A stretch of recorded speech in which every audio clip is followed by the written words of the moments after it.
A quick word before we get into today's podcast. Our dogs are a huge part of the family, and like any dog owner, I want to ensure that they are getting the proper stuff. And this is why we absolutely love Butternut Box. They just make it incredibly easy to feed your dog well. Every single plan is perfectly portioned and tailored precisely to your dog's age, breed, and lifestyle. They have over 11 recipes to choose from, so if you have a fussy eater or a dog with allergies, they're sorted. The meals are delivered straight to your door frozen, so you never run out. You just leave a few pouches out in the fridge to defrost, and you're good to go. Plus, you can now find them in Maxi Zoo stores if you need to grab a pack. It leads to better digestion and healthier guts, which every dog owner can appreciate. Go to butternutbox.com/lines of enquiry and use the code lines of enquiry to get 50% off your first 2 boxes today.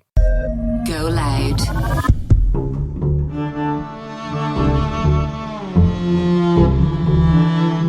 My name is John Sweetman, and this is Lines of Enquiry Case Notes.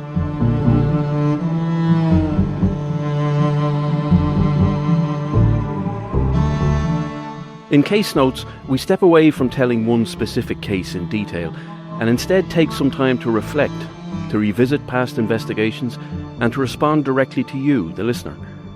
These episodes are about opening up the conversation. If you have a message you'd like to share, a case you'd like us to revisit, or someone you'd like to hear from on future episodes of Case Notes, you can get in touch with us at linesofenquiry@goloudnow.com. And be sure to follow us on Instagram at Lines of Enquiry Podcast to keep up to date.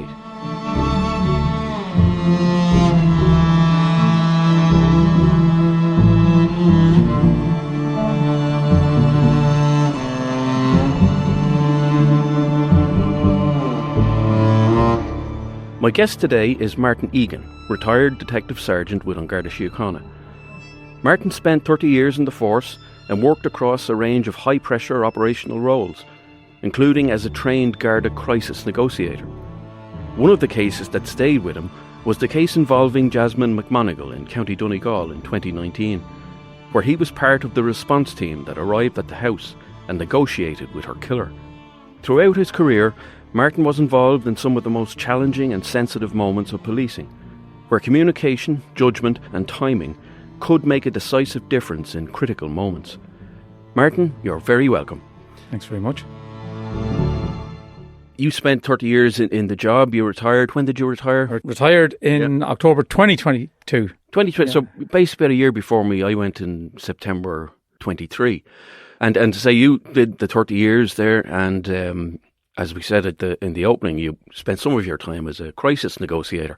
But like, what brought you into that kind of role? Or well, I suppose it took a long time. It was only in my last 10 years that role came up. So I had a good 21 years in the Guards behind me before that. And it wasn't something, when I started in the Guards, there was no negotiators. Right. It was all like what a lot of Guards do, is from experience, use other people's experiences, use what they have around them. Yeah. So then at some point I applied for it, and I don't know was there many applicants, but I got it anyway. Yeah. And it was down to Templemore then for a week's intensive training. But it'd be fairly intensive stuff, because you'd have to be, you know, there'd be loads of different facets to it, like communication skills, probably touching on psychology and stuff like that, and being able to deal with pressure. So I'd imagine like it's a role that you'd find out fairly quickly if it suited you or you suited it. Like, yeah, and I think one of the things you said there was fairly accurate. But on reflection, I never got a call when I was working. I think I got one. I was always off. I was always asleep. So you were switched off from work, and the next thing you get a call, Martin, such and such is after happening. Can you go? You could be an hour driving to it. You could be 10 minutes away from it. Yeah. So you were kind of having to switch on into it. So the idea, I presume, was if you were tired, can you operate in the tired? Yeah. And then the debriefs were very good during the training, because you got very conscious of your strengths and your weaknesses, what you were good at, what you weren't good at, what you needed to improve on. I remember my first one, I went to, there was a man on a bridge, and just as I pulled up, I went, this is for real. We're in Templemore, we had a man on a roof, but he was never going to jump off. Yeah. But this was for real. Yeah. You know, so you had that. But, you know, the training kicked in now, and some of the techniques they gave us really worked. On my first one, and that gave me a lot of confidence then that, what they provided you with, the knowledge and the wee techniques, to do work. Yeah. The aim is always the same, to get the person, get them talking to you, get them listening to you, and get them from the situation they're out safely. Yeah. And everybody else safely. So if they were in personal danger themselves, if they were on a roof, behind a locked door, some people, I think that one or two had people that they had in the house with them. So the whole objective was safety. Now, I would never have started negotiating with anyone because it wasn't just me. There was one or two others, but you'd often start on your own. But you have to have the scene contained. Yeah. Because I often said to my colleagues that I'd be there. And near the end then, it was the first year or the 2 years, it was more, you were there on your own, wherever guards were there. But then the ASU got involved because they were coming on stream then. Yeah. So have the scene contained. The armed support unit, yeah. So what you'd have is, right, if this person comes out the door and makes a run, whoever's here, can they deal with it? They can step in, yeah. So you always had to have this, you always had a safe place to negotiate at. You were looking for safety for yourself, safety for everybody else. And then the ultimate plan is when I start, this can finish very quick, or this can go on for hours. But when you start, you want to be ready that the person is going to come from where they are, and do we have the resources to deal with that? Because I did have a funny one once where I was negotiating with a fella. He was in a block of flats and he was between the front door and the back door, so I was going in and around to him. I thought we had a lot of guards, but I got him to the front door and he opened it, and I went, right, he's here, great. And the next thing, he took off sprinting down into the middle of the town. Nobody there. Oh no, but he just seen the gap. Oh, right. Loads of guards running after him. Yeah. Well, he was got now after about 50 metres, but it just showed you couldn't have enough people to contain, because we did have, it was fairly well thing, but there was a gap. Yeah. And he seen it. He saw it, yeah. And he went for it. And, you know, I watched a few of these things on the telly. I'm sure you have as well. The likes of, you know, in Waco and all these places where programs are made where the negotiators in those situations are talking about what went on. Is it like that? Or is that kind of, do they big it up in these programs? You know, that type of stuff. They kind of do, but there is a whole structure behind you. Yeah. Like in a big incident, you would have the national negotiating members that come down and give you a hand. You could have up to 5 negotiators there. Yeah, you would. They'd have different roles. Yeah. The command vehicle would come if you needed it. I always then, as well as the ASU, when they were there, you'd have an on-seat commander. Now, they may not physically come, but they'll be on the phone to you, and you'd relay back to them what's going on, and they'll be making decisions. Well, this is what we're going to do. Yeah. They may make a decision for you. They may make a decision for the ASU or the ERU, depending on the circumstances of it. So it is a team. You're the one who's talking. You're the one who's feeding back to the other people. Well, this is what's going on, or he's coming around, or she's coming around a wee bit, or they're not, as the case may be. This could go on for a while. Like the longest one we ever had went on for 3 days, and within 20 minutes, I knew I was actually, again, I was off. I was within 10 minutes of the house, got the call, went to it. Family in the house provided me the phone number of the male in the house, and I rang him. And he used intemperate language and threw the phone out from the top window. And I went, we're in bother here. You're going to be here for the long haul. Because there was firearms in the house, so I couldn't get any closer. Yeah. And no one could. So one of the national unit rang me after about 20 minutes, and they said to me, because I always would, the protocol was when you got a call, although I was in Donegal, I would ring the national negotiator and say, I'm going to one now. And they'd often say to me, do you need help? I says, well, maybe get one or whatever. And they'd do the backup. All you had to do was go. They'd do the rest around you, in fairness to them. They said to me, Martin, do you need help? And I went, I think so. And as it worked out, it was a long haul. And it's not like what you'd see sometimes. It's not you leaning over the bonnet of a patrol car with a megaphone. It's usually you're on a phone or... Part of me negotiating kit was a megaphone. Yeah. And we did have what we were issued with one. Yeah. So depending on where you were, like that, safety first. It could be a phone. A lot of them I done, I was able to get close enough, safe enough, without the megaphone. Right. Most of them were, like if people were in a room, or if you could get close enough to the door, or if someone's on a roof, I mean, you're outside on the ground, and you're calling up with them, talking up with them, once you have a safe space to do it in. So, no, we had the megaphone, all right, yeah. With the Garda siren on it.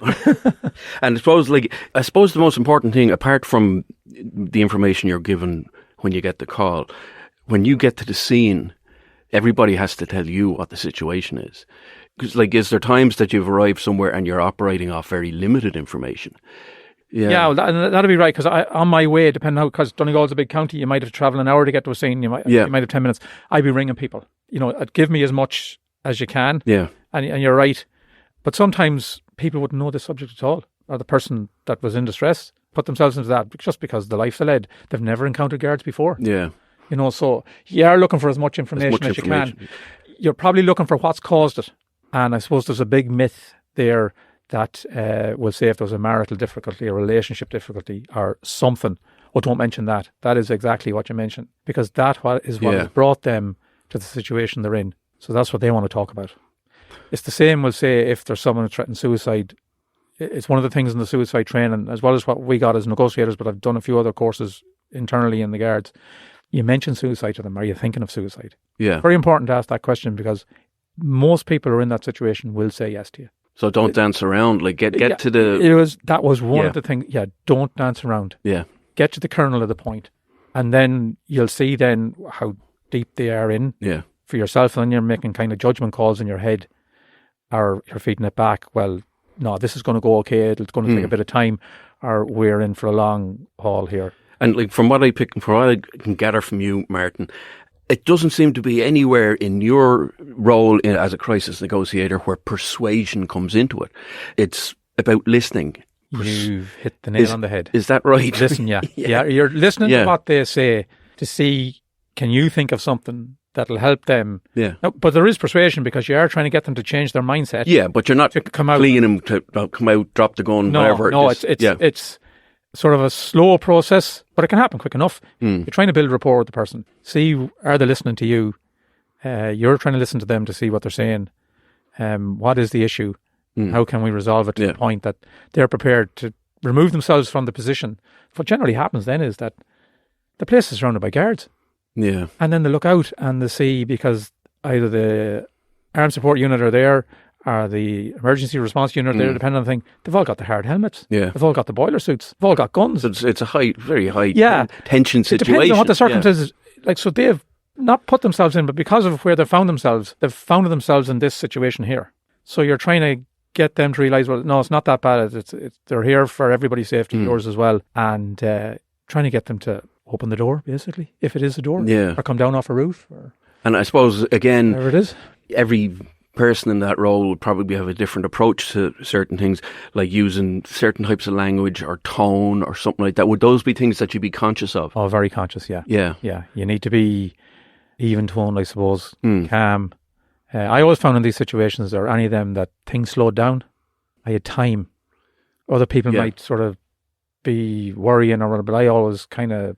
slow it down, yeah. Yeah, I knew to slow it down. And myself, though, everything was slow. And I was conscious of everything goes on. You mightn't always get it right. Yeah, I'm sure. I mean, that's and then you would have, if it was on a bit longer, then one of your other colleagues would come, another negotiator would come. Yeah. And so between the two, you try the best and they take over for a while. Each individual case is treated as its own entity. So took your time or whatever it is. The objective is to get them out safely. I've had ones where I've told them what I was. It's been going on for an hour. They've opened the door. Yeah. Took 5 minutes. I've had others go on for 3 days. I've had others go on for 6 hours, 9 hours. Yeah. It's just its own entity. Yeah. And there was no one's ever said to me, no, you need to speed it up here.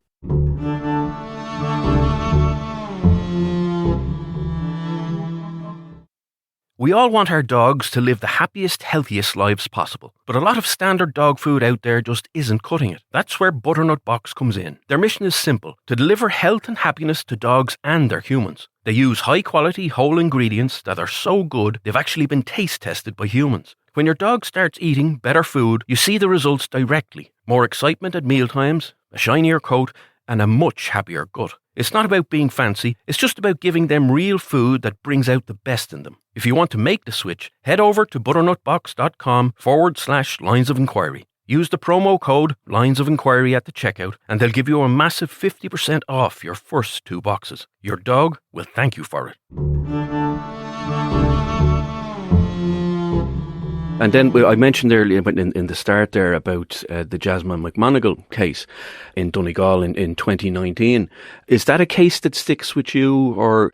I remember it clearly because unfortunately Jasmine passed away. But it didn't pass away while any guard, I don't believe, while any guard was there. Yeah.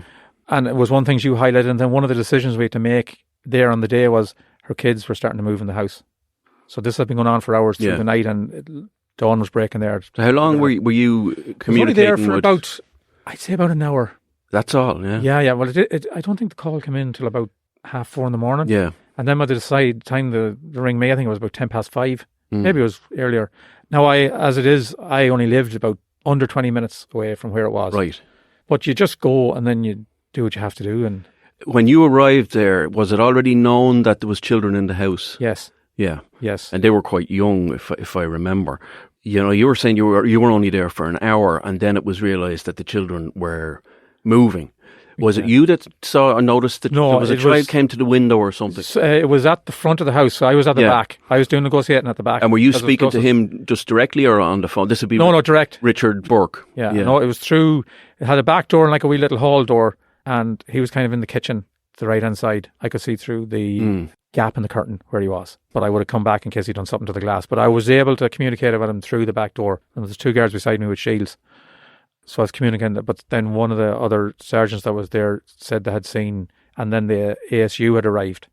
There was 3 of them, but they'd seen movement with one of the kids upstairs. So there was a decision made then, we keep going, but we may have to go in the front. Well, they would have to come in the front door. And who would make that decision? Would it be like you said, the scene commander, or be a joint thing between? There was an on-scene commander. Yeah.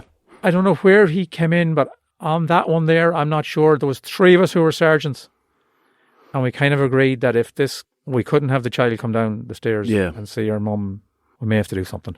And I would assume that ye kind of knew at this stage that Jasmine had come to harm. Well, unfortunately, I was the one who looked in, and I could see the bottom half of her torso, and she never moved. Never moved. I could see. This was in the kitchen, wasn't it? This is in the kitchen, yeah. I couldn't see the top half of her, but I could see the bottom half, and I knew she wasn't bothered. Yeah. Potentially had passed away before we had come, you know. Ultimately, with that case, unfortunately, Jasmine McMonagle had died at the hands of Richard Burke, but the children were unharmed. Unharmed. So, like, what happens in a case like that for you personally? Like, on one hand, the situation has been resolved, shall we say, maybe not the best choice of words, but the children are safe, but unfortunately a life has been lost. So, would that sit with you, or... You know, do you... ruthless, but... At that stage, it's out of your hands. Yeah, anyway. I suppose if it had happened while I was there, I don't know how you'd feel. But I honestly believe it had happened before any of us had arrived. Before even the first guards on the scene. Unfortunately, that was my view. The local superintendent ran me, the national negotiator unit ran me, and had offered me whatever assistance I wanted, because there was a service there then if you wanted to talk about what you had. You know, them sort of things. I was able to section them off. To park it, yeah, you do have to park it. But I was able to talk to the few people that rang me on the phone. And it wasn't something I carried. Yeah. And I don't think. It's the one thing about the guards. I was always able to go, that's work. This is life. Now you might come home and say, "Gee, I was at a house today and they're living in terrible conditions." You wouldn't go into who it was, but that'd be your release. It'd be. Yeah, I know what you mean. Like, you know, I saw it myself that it became quite easy to separate the two. Yeah. Like if you were in the bureau, you would have found serious scenes. Yeah, awful. But you were able to separate it, and that was the same with anything I was able to do. Now I'm sure there's loads of guards who can't do that, and they have their own struggles with it. Yeah, well, they'd find out quick enough that it doesn't suit them. It doesn't suit you. Or you'd be carrying something for a while. But I felt I was lucky, and maybe it's just the character I am. And the supports are there now. But the supports were there, and they were there if I wanted them, in fairness to them. And I think you made a fair point. As a guard, you become very cynical. You do make judgments very... you do make judgments very quick, but it's kind of based on all the experiences you've seen. When you look at it, a lot of the stuff you're dealing with is negative, the outside world. We have the negotiating situations, but someone rings the station, they need help. They've either been the victim of a theft, burglary in their houses. They're not ringing to give you good news. Yeah, you don't hear anyone ringing you. Yeah, it's not. So guards are going, or then the other side is you're going out to make an arrest, you're going out to search somebody's house, you're going out to give them a summons. Or going out to tell somebody something terrible's happened. Bad news. Bad news, stuff like that. So there's a lot of negativity in what you do. Yeah. So I suppose the camaraderie within the guards, or that black humour, is the release. And Martin, like in your role as a crisis negotiator, did it give you a window or a better understanding of people, or, you know, did it make it easier for you to read people or anything like that? I think the best way to describe it is, I think it was the accumulative experiences have you seen in the guards. Yeah, not just a particular, because that same person may have had a tough life, hard upbringing, might be unemployed, might have mental health issues, but you would have seen a lot of that through your service in the guards during your normal routine. Yeah. So them experiences give you an insight into what maybe is troubling somebody, what has them there, how they've ended up there. The one thing I suppose I took is on the negative side, and maybe I'm speaking too negatively now, is how cruel one human can be to another at times. Yeah. You know, like you can be fortunate and you've been brought up a good way, but then you have other people who haven't been brought up in a good way. And that manifests itself maybe in later life for them to do terrible things. Yeah, to people that other people have no consciousness of. I think the one good thing about the guards is maybe everybody starts in Templemore. No matter who you are, what you are, and what you end up in the organisation, everybody goes in. Everybody goes in the same way. So I suppose you've had a good upbringing, you've had a clean criminal record to get yourself into Templemore. You have your Irish, although that's not needed anymore. No, I don't think it's needed anymore. I think that was changing a wee bit even when I was there. But you have all that to get started. So you've had it good up to there. But then you realised when you go into the guards, God, people, they didn't have any of this. Yeah. You know, when I suppose with our own kids then, you know, you bring them everywhere, whatever sporting events they want to do, whatever hobbies they have, you know, you give people the best life. And you know then there's other people that just don't have them options. Yeah, so it's a life thing. But then when you do go, you're negotiating, you kind of maybe understand, you're bringing it all together, all your experiences, the training you've done in different things, for different things. Yeah. And hopefully it all works out. And since you retired, Martin, how have you found that? Was it easy enough to make the switch? It took a while to get out of your head, because you can't give 30 years to an organisation. Yeah. Without a lot of it lingering and staying. And I had a few court cases then maybe. Court lingering around too. I think last year now, that'll be 3 years. I think I have my last court case. Now I think I haven't had to go, but I would have got the summons to say, Martin, might be needed. I'm still getting the odd summons. I think I have a summons for some case next month now. Yeah. I haven't a clue what it is now. But I think I've one left. Maybe one, but like that. But it takes about a year to get out of your head, because I suppose it's the only job.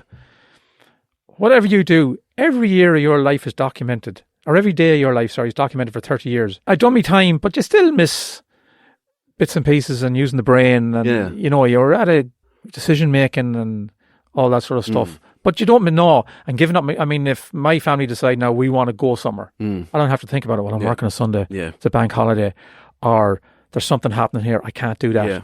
Like you gain a lot of freedom. And I suppose the one thing I noticed is I was addicted to my mobile phone. Right.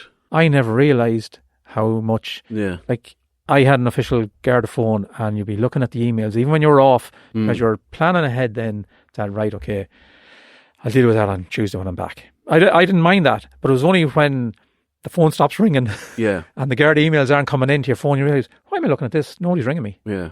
You know, stuff like that. And because I suppose we hark back to the negotiator, I always had the phone on beside the bed. Yeah. You know, so there's wee things like that. But look, I love the guards. I love doing it. I recommend it to anybody. I have no regrets. Done me time. Before I became a cranky old man. Yeah. But it's nice. It's nice that you know, you say that you loved it. You know, that you did 30 years in a job that's all about, you know, bad things happening up to people or whatever. And the outcomes were good too. Like it wasn't just that; it was getting a result for people. Yeah. You know, if someone came into you, whatever it was, you know, getting a result for them. Whether that was, if it was stolen property, getting it back, or whether it was, look, loads of guards run. There's a protective services bureau now, with the amount of sexual offences detectives in the country investigate until the protective services come in, massive. Yeah. Right. You know, getting that resolved for someone, if it was to go to court, present the evidence, and then the judge makes a ruling, or the jury, as the case may be. So that was the outcome. Some things you couldn't advance. And I suppose people trying to manage expectations is a big one, because not everything is solvable. No. And maybe the guards are victims of their own success, because they do get a lot of success, but they are ones that you just can't advance. There isn't enough evidence, and it's just unfortunate. But to me, no, loving the job, but doing the outcome and getting it presented. And I got a great piece of advice in my early days was, you can have a good case or a good catch, but how you present it is where you get it over the line. Yeah. Because you're sending that off to the DPP. Someone in the DPP's office who doesn't know anything about the area you're from is reading it. So if you can present that to them as a picture in words, it goes a long way. As best you can, yeah. And as I say, as you were saying, that sometimes the end result is out of our hands. It usually is. It's to the courts or whatever. But as long as that you've done the best that you can and present your evidence or present what it is in the best way you can do it, that's all you can do. Yeah, it sounds very simplistic. It is. But that's what it is. Yeah. Well, I was never hung up on the sentence either. Yeah. It was getting it presented, them being found guilty per se, and whatever the judge decides, then that is completely out of our hands, because there's other factors then behind these things that solicitors and barristers present, and that's their function as well. So no, it was the outcome for people. Yeah. And trying to do the best you can, and hopefully I did. It might be the odd one that slipped through, but by and large, no, that's what kept you going. Yeah. So I suppose finally, Martin, I'd have to ask you: are you proud of your work in the Guards? Pride? It's probably not the right word. Yeah, I was going to say it's not the right. Yeah, I'm happy. Are you satisfied? Yeah, satisfied. That I gave it my best shot. Yeah, and that's all you can do. That's all you can do. Yeah, because and I know I've said before, I've never done anything like this. I never spoke publicly, but I'm happy I gave it. Yeah. I gave it my best shot. Yeah. No, that's been brilliant, Martin. You've been a breath of fresh air. So thank you very much for coming in. Thanks very much. Thank you for listening to this episode of Lines of Enquiry Case Notes. If you enjoyed the podcast, please consider giving us a 5-star rating and review, sharing it to your story on social media, leaving a comment below, or simply telling a friend you enjoyed it. Your support helps us make more episodes. If you'd like to get in touch, you can email linesofenquiry@goloudnow.com. Lines of Enquiry Case Notes is presented by me, John Sweetman. The podcast is created by Darren Cleary. Our executive producer is Owen Brennan. Aoife Plunkett is our producer. Remember, in the end, everything done in the dark comes to light.